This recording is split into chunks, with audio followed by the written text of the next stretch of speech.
what I was trying to get Billy in that conversation that I had with him to get to the bottom of partly was a question of methodology. Like I think he got frustrated at me at one point because I kept asking, what are the criteria that you're using when you're looking at one source versus another source and coming up with a conclusion? Because in historiography, it's the inference to the best explanation. And so there are different ways that you go about that, different methodologies. And historians very rarely disagree on the data and the evidence. It's the conclusions that you draw from that. Right. But then there are some things that are just out and out false. And I don't think Billy totally knew what I was talking about, but it's those criteria that we look at when we look at something that does come from like an oral tradition and eventually gets written down and becomes a literary text. And then you analyze that on the basis of it being a literary text. There are older versions. The Dead Sea Scrolls are the oldest of the Old Testament. So when they were discovered, so they were discovered in 1946 to 1957. And at that point, during their discovery, they pushed back a lot of our previous oldest manuscripts 1,000 years, which was a big deal. How old are they? They're anywhere between the 3rd century BC and the 1st century BC. And it's a number of different languages. So the vast majority of it is in Hebrew, but there's also a lot in Aramaic and then Greek and in Nabatean. So it's like an umbrella term to just describe a whole bunch of literature. And when we're talking about the Dead Sea Scrolls, like you have ones like the Great Isaiah Scroll, which is fully complete. Like it's a copy of the book of Isaiah, and it's a full complete scroll. But then other ones are so fragmentary that we think they're written in Hebrew, but we can't actually tell.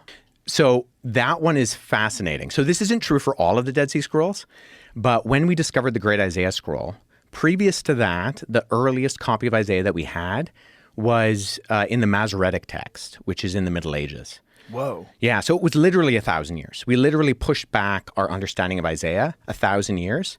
And the thing that really shocked scholars, like I said, this isn't true for all of the Dead Sea Scrolls, but one of the things that shocked them about Isaiah was that it was word for word identical to the Masoretic text. Word for word? Word for word. Wow. Yeah, and I think we get that in history too, whereas we have these kind of what we think are established conventions, and then all of a sudden we discover something and it like completely overthrows the ideas that we have. Like Clovis first. Yeah, or Göbekli Tepe. Yeah. Or actually, good segue. That's the best one, right? So I made one. I made something for you. Ooh. So I make papyri facsimiles. Oh, my description is a little bit wonky here. Fix that. So you were talking about like what is our oldest manuscript evidence. So this guy is P52, John Ryland's 457. So that's a genuine Egyptian papyri that I made. I cut it out for you, and then I transcribed the text on that manuscript. So when we're talking about what is potentially our oldest evidence for the New Testament, this manuscript that most likely comes from Oxyrhynchus, Egypt, is the one that usually is universally accepted as our oldest one. And that contains John 18, where Jesus is on trial before Pilate. And yeah, so that's the one. It's in the John Rylands Library in Manchester, England. So this is a copy of that exactly? This is exactly what it looks like? Yeah, so I cut that out on the papyri with a scalpel, and then I transcribed the text on. You did a great job, dude. And you nerded out. I know. I'm for real nerded out. This is a real nerding out of. So that's actually so that's someone else's facsimile, which is not as good as the one I made. It's not as good. Yours is better. And where Jesus is on trial before Pilate, and Jesus says, "Everyone who follows the truth, who is following the truth, follows me." And on the back has the words of Pilate saying, "What is truth?" But so part of my research, so the reason I bring this up is because before this was discovered by C.H. Roberts in the 1940s, the convention was, because of a guy named C.H. Bauer, that the Gospel of John was 2nd century. And so he was a student of Hegel. Have you ever heard of Hegelian dialectic? So you have like a thesis, synthesis, and antithesis. Yes. So Hegel had this philosophical theory, and his student Bauer takes that and he incorporates this into history.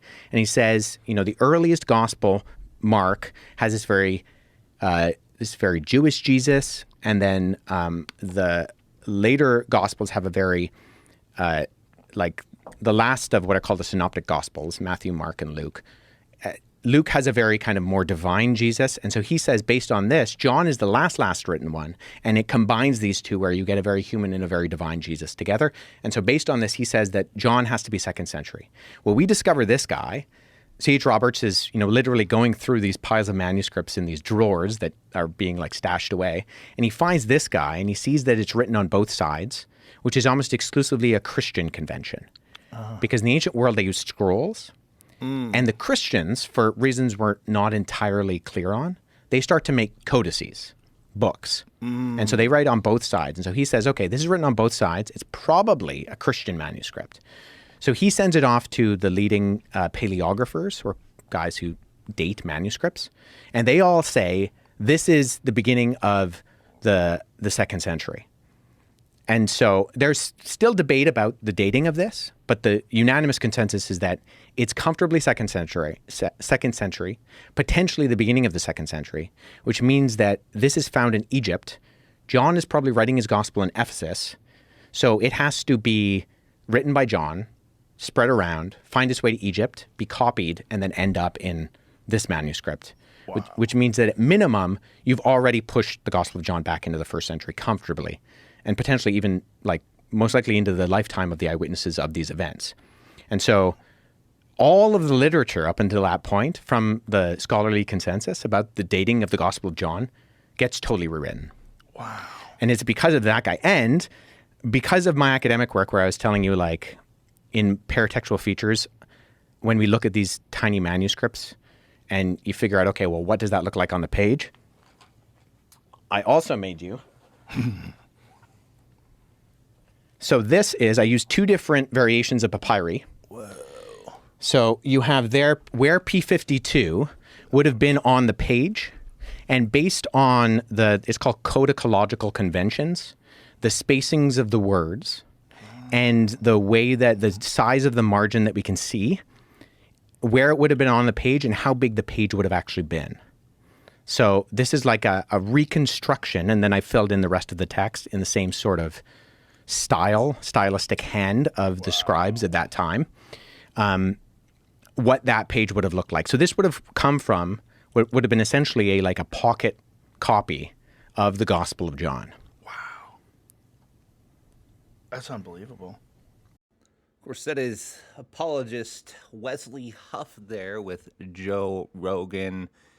If you've been under a rock and haven't seen this yet, I'd highly recommend watching episode 2252 of the Joe Rogan Experience. Joe Rogan, of course, used to spend a lot of time mocking Christians, parroting points that you would see by Richard Dawkins or our atheism users or, others who are lacking somewhat in maturity, just kind of acting as if the evidence for Christianity was lacking.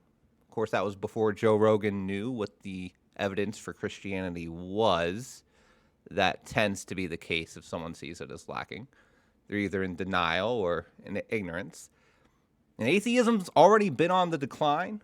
I made a video on that, which does bear that out. But I think with the evidences and arguments for Christianity making it into the mainstream, and as Joe Rogan has the largest audience of anyone alive, clearly Wesley sharing this evidence on JRE is making that evidence mainstream. Atheists and agnostics are going to need to become experts on Christian apologetics.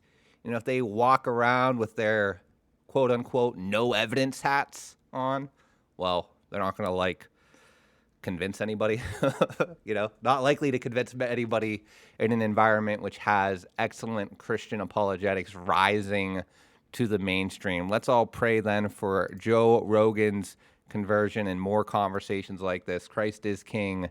Every knee will bow. Absolutely.